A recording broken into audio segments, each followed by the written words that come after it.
शिवसेना आणि भाजप युतीच्या दुसऱ्या दिवशी मॅरेथॉन बैठका सुरू आहेत। आजच्या दिवशी चर्चेच्या 2 फेऱ्या पूर्ण होणार आहेत। दरम्यान काँग्रेस आणि ठाकरे सेनेच्या जागांवर या बैठकीत चर्चा झाल्याची माहिती आहे। थोड्याच वेळात चर्चेची तिसरी फेरी सुद्धा संपन्न होणार आहे।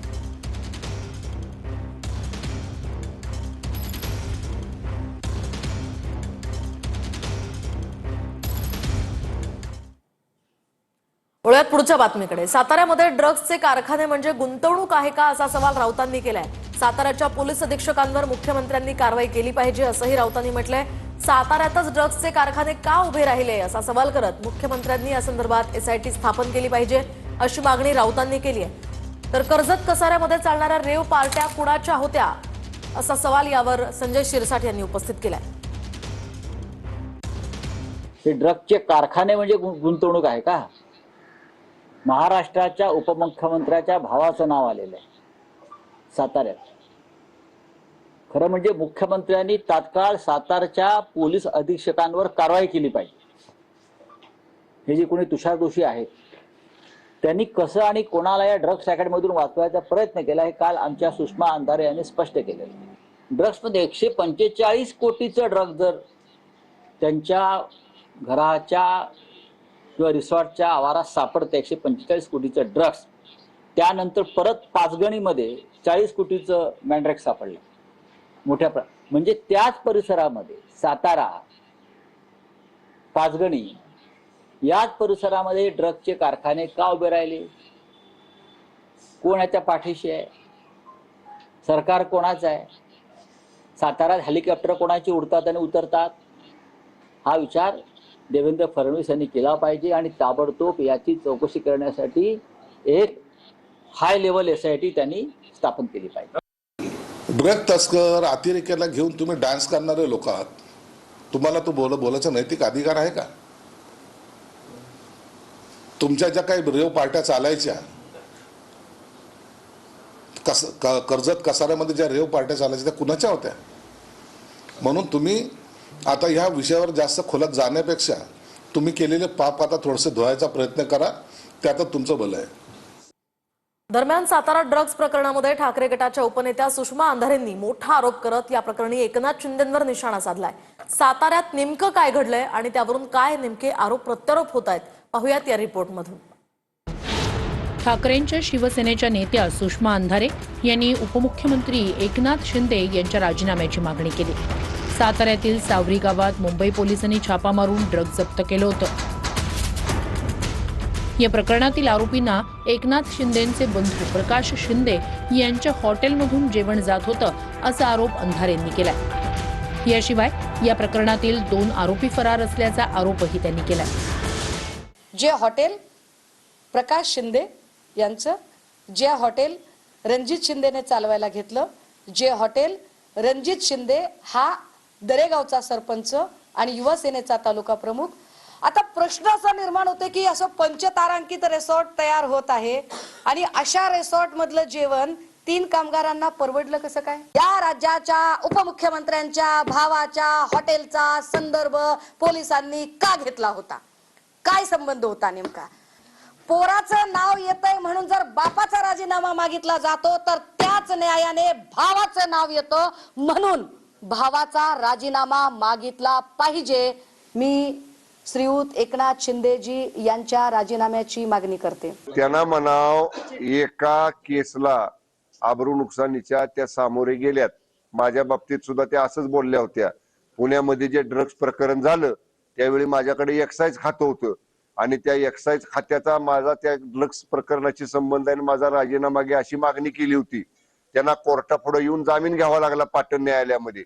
तसलं बेछूट आरोप त्यांना म्हणाव काय करू नका। आदरणीय शिंदे साहेबांच्यावर नाहक दुसऱ्या अशा आबरू नुकसानीच्या दाव्याला त्यांना सामोरं जावं लागेल। ज्या शेडमध्ये ड्रग्ज सापडलं ते शेड गोविंद शिनकर यांच्या मालकीचे आहे। या शेडची चावी ओंकार डिगे नावाच्या व्यक्तीकडे होती। या ओंकार डिगेला अटक करून सोडून देण्यात आलंय। या ठिकाणी कायम सय्यद, हाजिबुल इस्लाम, खलील रेहमान या व्यक्ती राहत होत्या। या 3 व्यक्तींना आसाममधून कुणी आणलं। या 3 लोकांना जेवण हे प्रकाश शिंदे यांच्या हॉटेलवरून जात होतं। प्रकाश शिंदे हे उपमुख्यमंत्री एकनाथ शिंदे यांचे बंधू आहेत। आत्मजित सावंत या पोलीस अधिकाऱ्यानं या शेडवर कारवाई केली. यावेळी रणजित शिंदे नावाचा व्यक्ती तिथून फरार झाला.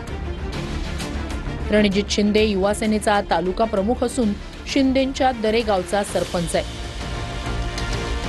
या ड्रग्ज प्रकरणात सातारा पोलीस अधीक्षक तुषार दोशी यांनी माहिती लपवली आहे असे अनेक आरोप सुषमा अंधारे यांनी केले.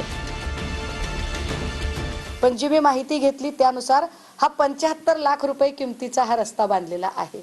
हे विशेष आहे की बघा, इथे एकही गाव दिसत नाही, इथे घर नाहीये, इथे लोकवस्ती नाहीये, इथे वर्दळ नाहीये, इथे कुठेही माणसं राहत नाहीत. मग 75 लाख रुपये किमतीचा रस्ता इकडे का दिला? हे सिमेंट कॉन्क्रीटचा रस्ता का बांधला इथे? हे फार विशेष आहे की हा सिमेंट कॉन्क्रीटचा रस्ता का बांधला? जर इकडे एकही माणूस नाही, गाव नाही, घर नाही, वर्दळ नाही, तर या शेडला जोडणारा रस्ता का केला गेला?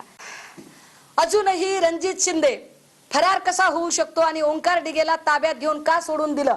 MH 46 BO 2828 ही गाडी कुणाची आहे? गाडी तुम्ही शोधा. MH 11 व्हाईट कलरची एर्टिगा गाडी ओंकार डिगेला घ्यायला आली होती असं प्रत्यक्षदर्शी सांगतात. गावातले भीती वाटते त्यांना, त्यांच्या जीवाची भीती वाटते. स्थानिकचे पत्रकार सांगतात, कितीतरी लोक, पण ते म्हणतात ताई आमचं नाव नको यायला. या प्रकरणात काँग्रेस प्रदेशाध्यक्ष हर्षवर्धन सपकाळ यांनीही ट्विट करत एकनाथ शिंदेंवर आरोप केले. उपमुख्यमंत्री शिंदे हेच महाराष्ट्राचे पाब्लो एस्कोबार. तो हा नव्हेचाच पोलिसांचा बनाव उघड. गेल्या काही दिवसात काँग्रेस पक्षाकडून आम्ही साताऱ्याच्या सावरी गावात 115 कोटींचा ड्रग्ज साठा सापडला त्याबद्दल बऱ्याच गोष्टी समोर आणल्या आहेत. याच प्रकरणात समोर आलेलं तेजयश रिसॉर्ट हे स्वतः उपमुख्यमंत्री एकनाथ शिंदे यांच्या भावाचं आहे. वडिलोपार्जित जमिनीच्या सातबाऱ्यावर एकनाथ शिंदे आणि प्रकाश शिंदे या दोघांचंही नाव दिसतंय. पण कारवाई केलेला प्रकाश शिंदे हा तो नाहीच असं पोलीस म्हणतायत. हा योगायोगच म्हणावा लागेल.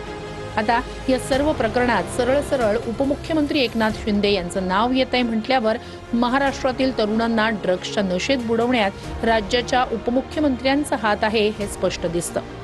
तरुणांना ड्रग्जच्या नादी लावून कमावलेल्या पैशातनंच शिंदेंच्या पक्षाचा कारभार चालतोय हे महाराष्ट्रानं लक्षात घ्यावं.